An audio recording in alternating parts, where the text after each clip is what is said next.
So here we go. Welcome to another edition of the League One Lowdown. Today I'm joined by Dom Howson as we discuss Sheffield Wednesday, the man who covers all things Sheffield Wednesday for Yorkshire Live, the battle of the big dogs, of course, in League One. Dom, thanks for joining me as ever. How are you doing, my friend? Very excited, yeah. Looking forward to the start of the season now. And World Cup's obviously changed the schedule and brought everything forward by a week. And so it's been a very sort of condensed pre-season, hasn't it? You know, the players didn't get that much time off. And clubs and squads were back in for pre-season. And we've had lots of friendlies, haven't we, over the last few weeks. And so, yeah, the real stuff begins very soon.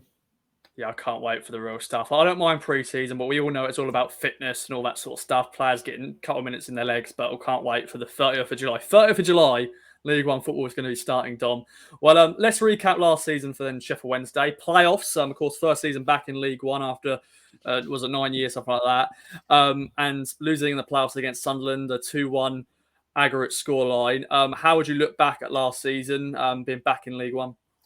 Yeah, overall, I think that if you ask most Wednesday fans, they would say that progress was made and that they were not happy. Clearly, that they missed out on promotion and going back to the Championship at the first attempt. That was the objective, but there was such a big rebuild and turnover of players last summer for Wednesday, and they weren't able to bring in players until the middle of July, and then Darren Moore ended up signing, I think, 15 players in the space of 2 months, and it took them quite a while really to bed in everyone, get everyone gelled together, and they were inconsistent in the first half of the season. There were too many draws, too many goals conceded late on, or where they dropped points against the lesser sides. They had a set piece issue all season where they conceded too many soft goals from corners and free kicks. That let them down. But then they got to Christmas and they brought in another couple of players in the January transfer window, and they were one of the best teams in the second half of the season, and the stats all point to that. And Wednesday they finished fourth, and frankly, if the season had gone on another couple of weeks, they would have been in the top two, I think, with the momentum and the way that they were playing. So they can take a lot of heart from how they finished last season. Sunderland, they didn't really turn up. They didn't perform their best over the 2 legs. Sunderland deserved to win in the playoffs. That can sometimes happen. Wednesday had a lot of injuries last season to key players. But crucially, Darren Moore, he's done a lot of the summer transfer business. He got it done early. And so they've just been away to Portugal for a pre-season training camp. That was very successful, and there's a lot of positivity around Sheffield Wednesday, I think, going into the 2022-23 season. Indeed, and I was going to talk about current mood, but you've sort of done it right there. Darren Moore getting the business done earlier. Let's talk about transfers then, and they've been turning heads, some of those signings. A couple from Rotherham United, some key players from Rotherham United. I'll let you sort of throw out the names, players that have left as well. As a whole, transfer business done pretty well for Sheffield Wednesday so far. Definitely. And really, when you look at the incomings, outgoings, it's of a similar level. They offered new contracts to players like Nathaniel Mendez-Lang and Massimo Luongo, Joe Wildsmith. Those 3 rejected them. And they retained Jack Hunt. That was a good move. He was a very solid performer for them last season. He can play right wing back. He can play right back. He's very experienced, at League One level. And then Wednesday, what they've done is they've brought in proven League One quality. That's what they've done. And guys who've got promotions on their CV. The 2 players from Rotherham that you mentioned, Michael Ehekwa in defence, Michael Smith, who got 25 goals last season for Rotherham.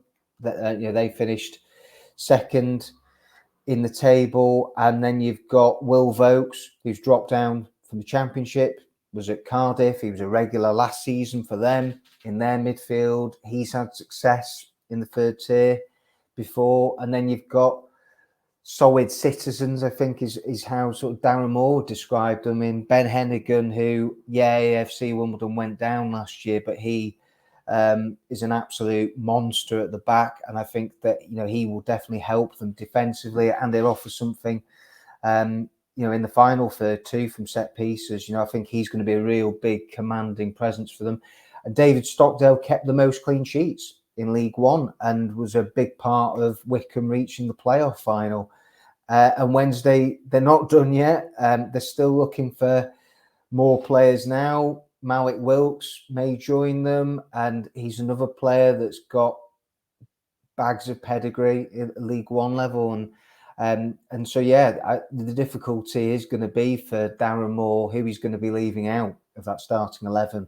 Right now, Wednesday, they've signed 7 players. The quality's there, the experience is there. They're still in the market for another couple of players. And I really do expect them to be strong. And, the pressure will be on. The bookmakers, they say, don't often get it wrong. Ipswich, Wednesday are the 2 favourites for automatic promotion. And that is the goal for Wednesday, to finish in the top 2. And frankly, they want to be challenging for the title. And I think that with the players they've got, the squad that they have, they're definitely capable of doing that. That's my next question, is your thoughts on that. And of course, we're recording this, and there's still going to be a month of the transfer window to go. So the season will be up and ready, a few games down the road already. So there'll be signings coming in and out. But as you said, it's good to get business done early so they can be part of pre-season. But Dom, what do you reckon then? Covering Sheffield Wednesday, home and away. Is it going to be, as we mentioned about the omen of, normally when they played League One football, it's taken them 2 seasons to get promoted. Could it be the year? I really hope so. I've been covering them now for 8 years, and I've yet to see a witness a promotion. It's so far been a relegation and then 3 playoff disappointments. So it's about time, really, that covering a promotion. And I think they're going to have a great chance. I really do. I expect them to be in the mix. They've got a tough start. They actually play a lot of the big hitters in the first 10 to 15 matches. So we're going to learn a lot about Wednesday's credentials, the strength and depth that they have with the Papa John's Trophy, the other cup competitions. You could end up playing, if you go deep in the Papa John's Trophy, you could end up playing over 60 matches in the season. So I think squad rotation is going to be important, and Darren Moore's shown that he does like to tinker. But they have a settled formation and identity now, which they didn't have 12 months ago. They have a style of play. They scored so many goals in the second half of last season. Barry Bannon was one of the best players in the league. You've got Lee Gregory, who they signed on a free transfer. He ended up with 17 goals. And you're now looking at the players that they've added to that. Josh Windass missed most of last season. And to me, I look at Windass and think he's another player that's capable of getting 20 goals in League One. And then you've thrown in Michael Smith, possibly Malik Wilkes still to come. That's pretty exciting. I don't think many teams in League One are going to have the forward line that Sheffield Wednesday are going to have this season. And so if they can make an early statement, lay down a strong mark in the first 10 matches of the season and be in and around that top 6 straight away, I just expect Wednesday to get stronger and stronger as the season goes on. But, you mentioned it before, Ross, that crucially for Wednesday, what they weren't able to do last year was bed in new players. They weren't able to do the business until later on. They've already got the nucleus of their squad together. And so Darren Moore signed 7 players. He's been able to work with them on the training ground, take them away to Portugal in the training camp, then in the friendlies. And so it all bodes well for a good season. Well, I can read things on paper and stuff like that, but with you now talking about Sheffield Wednesday, I'm now afraid. I think Sheffield Wednesday are going to be the team to beat. And we face Sheffield Wednesday at Hillsborough in September, on the 17th of September.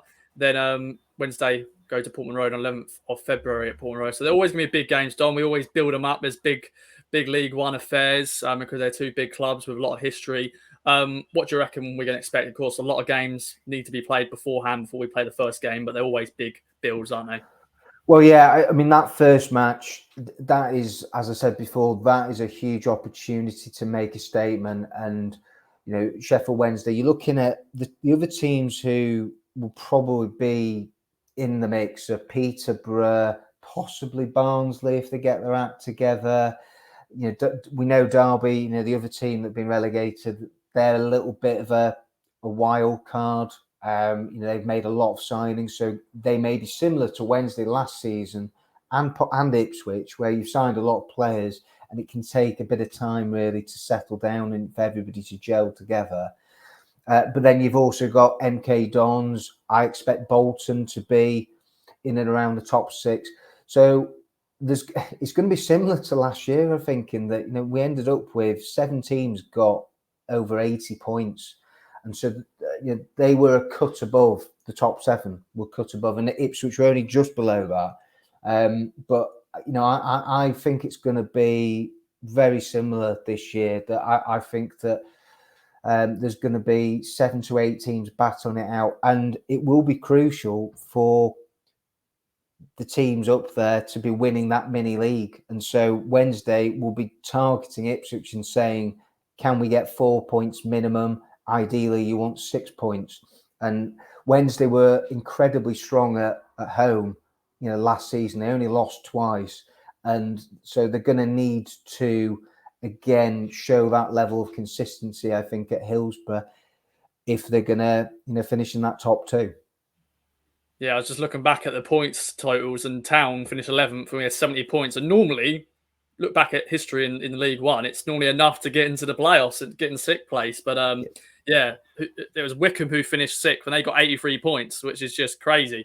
And then, of course, Wigan, who won the league, they got 92. So, it was a mini league in a way.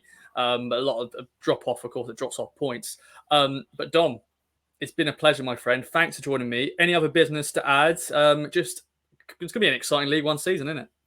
I think so. Yeah, I must say I'm really looking forward to it.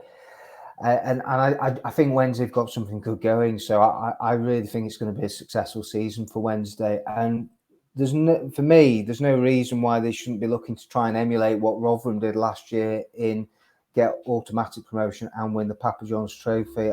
They've got a squad where they're going to end up with 24 to 26 players competing for places. And you know what? Something else that we haven't even mentioned as well, Ross, and this is what's going to be, I think, a huge trump card for clubs like Ipswich and Wednesday. 5 substitutes. Yeah. That is a massive thing. It will be survival of the fittest, especially around Christmas time when you've got Boxing Day match 29th, then on New Year's Day. And so clubs like Ipswich and Wednesday are going to have the luxury to be able to rotate players and keep players fresh. And I think that's going to be huge this season. And again, I just think that all goes in their favour in trying to get promotion. That's a good thing. I forgot about that already. But yeah, that's going to be so weird, isn't it? If the clubs do use all 5, trying to make sure to write them down and remember who came on for who. And yeah, Sheffield Wednesday, Ipswich Town, other clubs have got massive squads and will be able to use that. And, there will be some players who will be annoyed they're on the bench, but they know they're going to play some minutes. And like Sheffield Wednesday, like Ipswich Town, we've got a big squad who can make an impact. So yeah, it's going to go to our advantage. And yeah, some League One clubs may not have the squad for that. But Dom, thanks so much for joining me. Look forward to my trip to Hillsborough. I'm sure you're looking forward to your trip to Portman Road as well. I'm in February next year. Thank you very much, mate. Yes, thank you very much for having me, and I'll speak to you again soon. Yes, my friend. Well, I hope everybody's enjoyed watching. Let us know your thoughts, your comments, as ever. See you next time. Bye-bye for now.